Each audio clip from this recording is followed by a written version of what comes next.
Bienvenidas y bienvenidos a la exposición Niños Héroes, un lunes de 1847.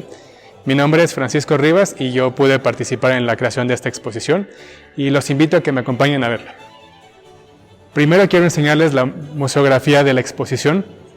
Como pueden ver, es una recreación del castillo de Chapultepec, pero no es como lo vemos actualmente, sino recrea el castillo como era el día de la batalla en 1847.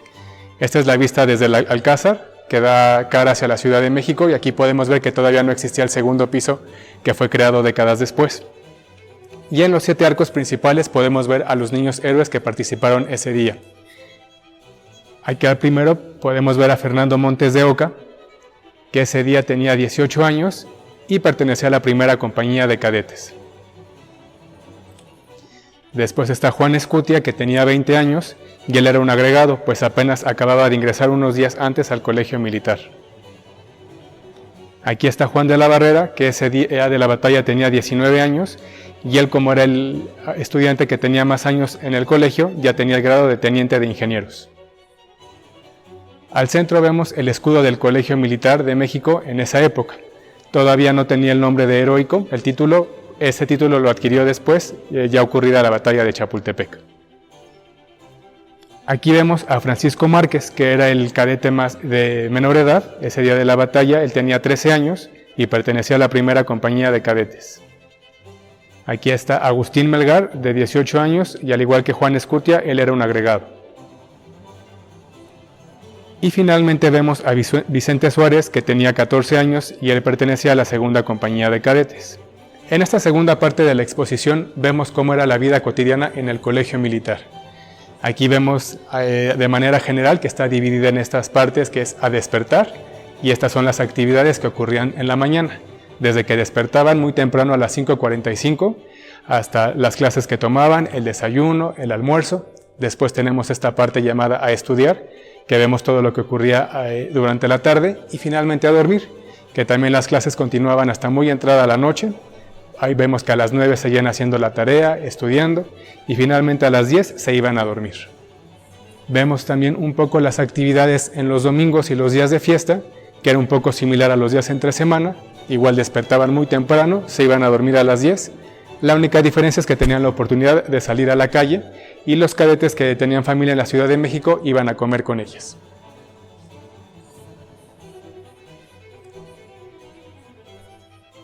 Aquí dentro de las actividades del castigo, pues también vemos cómo eran disciplinados y castigados los estudiantes. Vemos estos 9 niveles generales, desde el primero, que era la reprensión, y era una llamada de atención cuando hacían una falta, y así iban aumentando sucesivamente. Les podían quitar el dinero semanal, no los dejaban salir a la calle, los encerraban en calabozo, y el castigo más grande pues era el del 9º grado, que era la expulsión.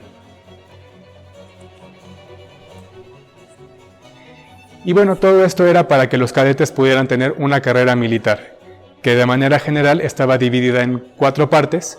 La primera era la infantería, que es el cuerpo del ejército que va por tierra. Después, ya una vez que tenían todas las acreditaciones de este nivel, pasaban a la caballería, que es la fuerza de combate que va montada a caballo. Después, ya cuando acreditaban estos 2 niveles, pasaban a artillería, que es el cuerpo del ejército destinado a usar el conjunto de cañones, y finalmente recibían el título de ingenieros. Ahora, siguiendo con la museografía, terminamos esta parte que nos habla de la vida cotidiana en el castillo, y nos encontramos con esta recreación de la fachada del castillo de Chapultepec, como era en 1847. Vemos que todavía era muy sobria, muy sencilla, aún faltaban que le agregaran muchos elementos arquitectónicos que ocurrirían décadas después. Llegamos al tercer núcleo de la exposición, que es el más extenso, y esta es una cronología histórica que nos lleva desde los antecedentes de la guerra contra Estados Unidos hasta la batalla en el castillo de Chapultepec y el desenlace de la guerra. Aquí les cuento brevemente, podemos ver cómo era México.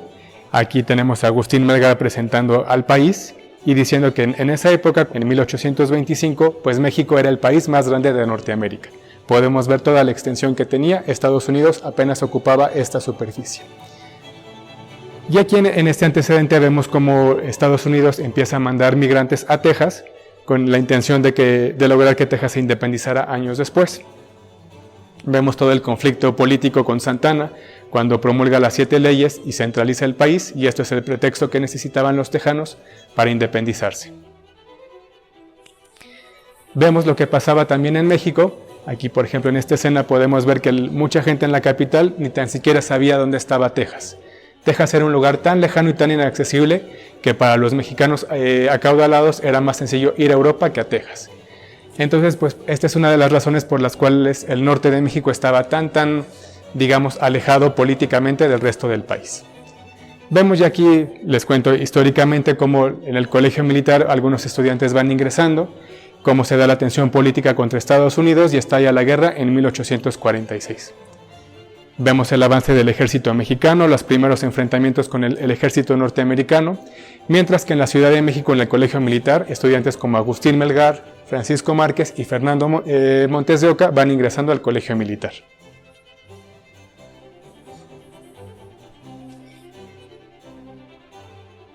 En esta parte vemos el avance del ejército norteamericano, cómo van ocupando cada vez más ciudades en el país, hasta que llegan al puerto de Veracruz. Y aquí es donde se encienden las alarmas en la capital, porque el enemigo está verdaderamente cerca de ocupar la capital del país. Esto va afectando un poco al colegio militar, porque aparte de que hay muchos eventos de indisciplina en esta época, pues también el colegio cierra sus puertas brevemente por unos días, porque por cuestiones políticas le retiraron los fondos y el colegio fue cerrado. Vemos ya el avance, los norteamericanos ya están llegando a la Ciudad de México, entran por el sur y se dan los enfrentamientos en Padierna, en Churubusco, y cada vez se van acercando más a Chapultepec.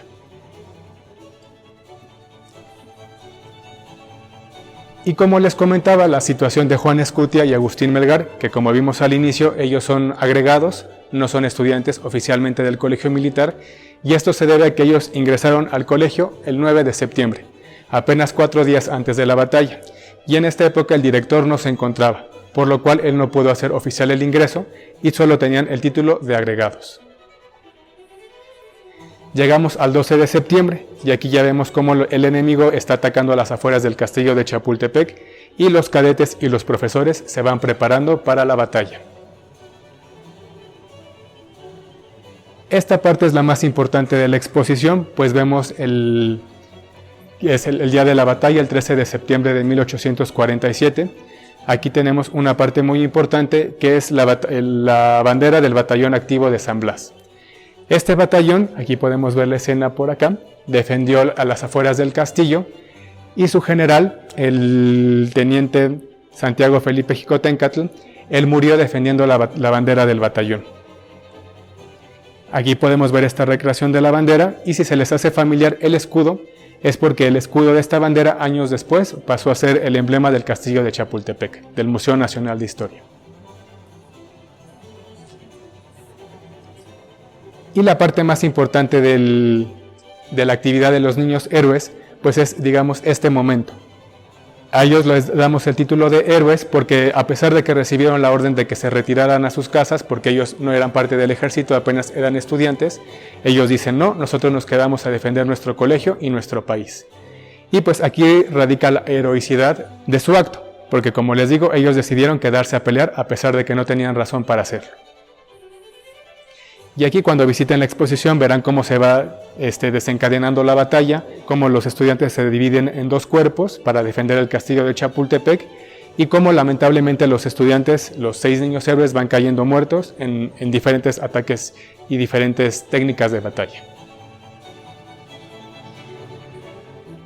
Así sigue hasta que finalmente pues, el castillo de Chapultepec es tomado por el enemigo. Aquí podemos ver cómo ya ondea la bandera norteamericana.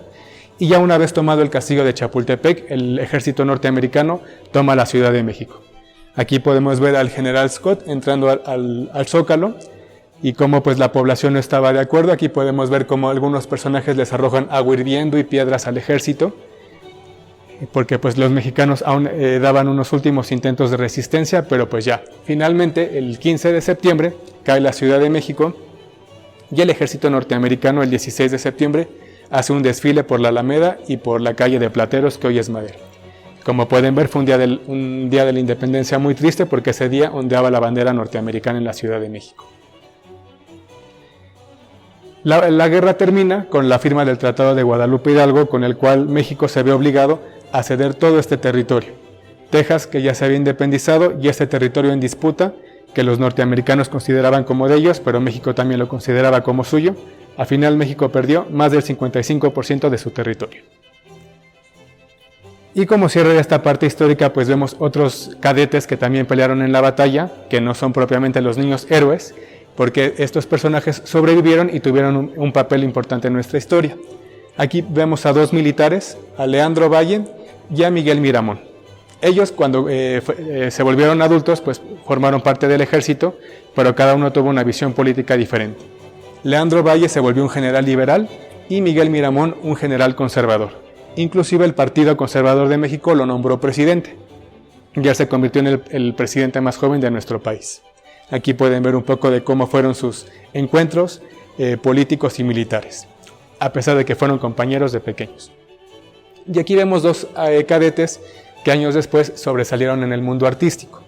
Vemos a Santiago Hernández, que él se dedicó a la pintura, y él fue responsable de realizar los retratos de los niños héroes unos años después de la batalla. Y tenemos a Ramón Rodríguez Arangoiti. Él estudió arquitectura en París, y él tuvo muchas obras importantes en México. Él, por ejemplo, remodeló el castillo de Chapultepec durante el imperio de Maximiliano y le dio esta fachada neoclásica. Y también él es responsable del diseño de la Catedral de Toluca y el Palacio de Gobierno de Toluca. Con esto cerramos la parte histórica y pasamos al cierre de la exposición, que es una parte interactiva.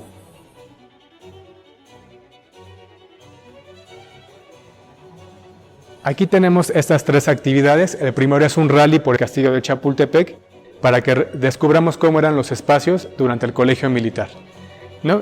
Porque pues este edificio ha evolucionado mucho a lo largo de la historia y en 1847 era un edificio muy diferente. Aquí los visitantes pueden visitar 3 estaciones para que se imaginen un poco cómo era la vida de los cadetes en 1847. La siguiente actividad está dirigida a las redes sociales e invita al público a que tomen una fotografía de esta parte y la intervengan en una historia en las redes sociales y que se imaginen cómo serían como cadete en esta época.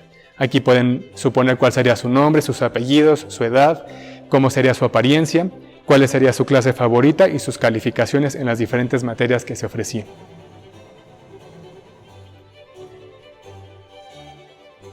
Y finalmente tenemos esta actividad, que es un recordatorio a un evento que ocurrió en 1849. En este año, cuando se reinstaló el colegio militar en el castillo de Chapultepec, los cadetes enterraron esta caja de tiempo, que era esta caja de piedra con monedas de la época, la lista de los cadetes que participaron en la batalla y un periódico con la fecha de ese día. Y la enterraron para guardar esta memoria y tener testimonio de la batalla. Entonces nosotros lo que invitamos a los visitantes es que igual hacer una caja de tiempo virtual. Y los visitantes los invitamos a mandar pues un testimonio de lo que ha vivido el mundo, sobre todo en el 2020 y el 2021, que también han sido años muy difíciles para nosotros, y en el cual ha habido muchos héroes y heroínas, sobre todo el personal médico, de limpieza, de seguridad y que trabaja en el comercio y en el abastecimiento, pues han sido los héroes contemporáneos. Así que invitamos a que nos manden sus testimonios a los correos difusión.mnh@ina.gov.mx o a las redes sociales del museo para que nosotros hagamos esta caja de tiempo virtual. Bueno, y finalmente los invito a ver unos dioramas que son un resumen de la exposición. Aquí debajo del Caballero Alto, que es esta torre del castillo de Chapultepec, tenemos estos 4 dioramas que son un resumen de lo que cuenta toda la exposición. En este primero vemos un día en el colegio militar. Aquí vemos varias escenas. Aquí, por ejemplo, abajo pueden ver a un ingeniero que se está graduando y su mamá está muy orgullosa aplaudiéndole. Vemos a los estudiantes de caballería, de infantería. Y dentro de las aulas vemos cómo se están tomando clases teóricas, clases de religión. Aquí un cadete está solicitando su ingreso y también aquí los estudiantes que están en la parte de artillería con los cañones. Esta parte se titula También se podía jugar y nos habla un poco de los días libres, como los domingos y los días de fiesta, ¿no? Por ejemplo, pues los cadetes nos imaginamos que tienen una formación muy rigurosa, pero también había hora para jugar. Y los domingos, como les comentaba, salían a la calle, si alguna tenía una novia, era el día en que la iba a visitar.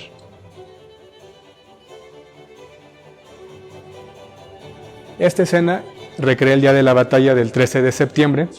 En la parte superior vemos cómo los cadetes se rehúsan a retirarse y se disponen a luchar, y en la parte inferior vemos cómo se encuentra el ejército norteamericano contra el batallón activo de San Blas. Y finalmente aquí tenemos la escena de 1849, cuando los cadetes están enterrando la caja del tiempo, que ahorita se exhibe en la sala de la batalla, que actualmente se encuentra en remodelación, pero cuando esté lista la invitamos a que lo vean. Y como les comentaba, a partir de este momento el colegio militar ya lleva el título de heroico. Bueno, pues les agradezco mucho haberme acompañado en esta visita y los esperamos en el Museo Nacional de Historia para que conozcan a detalle la exposición Niños Héroes, un lunes de 1847. Gracias. Instituto Nacional de Antropología e Historia. Secretaría de Cultura.